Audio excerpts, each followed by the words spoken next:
Marius, what's your favorite song?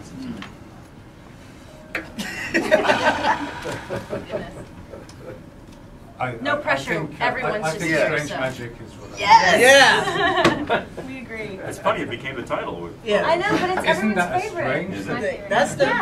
That's the common. That's the consensus. Yeah.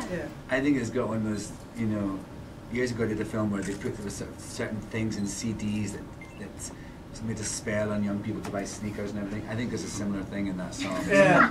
It's got some obsessive. It cracked some code. You can't stop singing it. Yeah. The world will become re-obsessed with it now. It's really an ode. Really, it's just the way that we sing. Exactly right. They did sing it nicely. Exactly. Yep.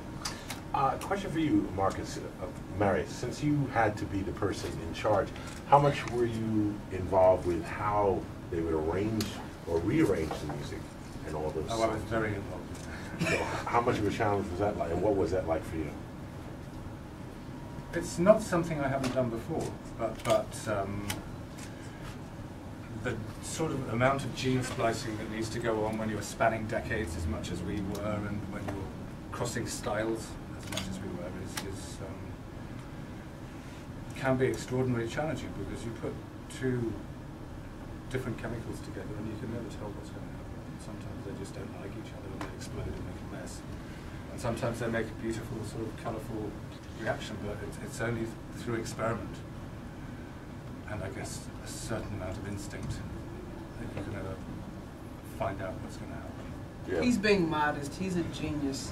Strange Magic was, you made it a duet. I think that's like a real ode to, you know, your talent, how you were just able to recreate something. You should have heard my first version. Well, maybe I don't want to hear it, because I'm going to say something totally different than what I'm saying. Thank you, that's kind of you. But yeah, trial and error. We recorded maybe 400 plus songs in the process of writing it. Wow. You have a new respect for mashups now. I have an old respect for mashups. Yes.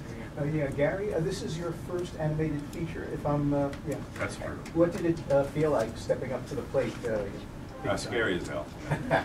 I have my whole career, I do something, and then about a week later, after I decided to take it on, I go, what was I thinking? But I'd done animation directing for shorts before at Pixar, so and again, I don't animate, but in some ways it's nice to work with animators, similar to how you work with actors, because you're directing animators. I love the process, and at Pixar I discovered how much I love the process. Was there any particular film that George, whoever made the decision, you know, made them, you know, choose you? Previous work. Well, I did 2 shorts at Pixar, and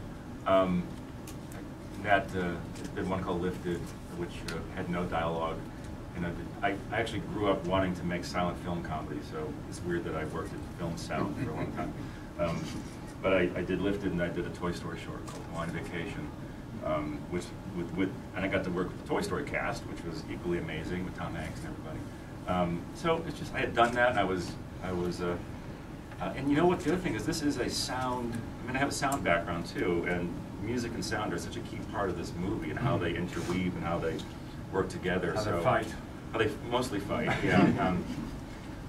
Yeah, so I think that's why, I don't know.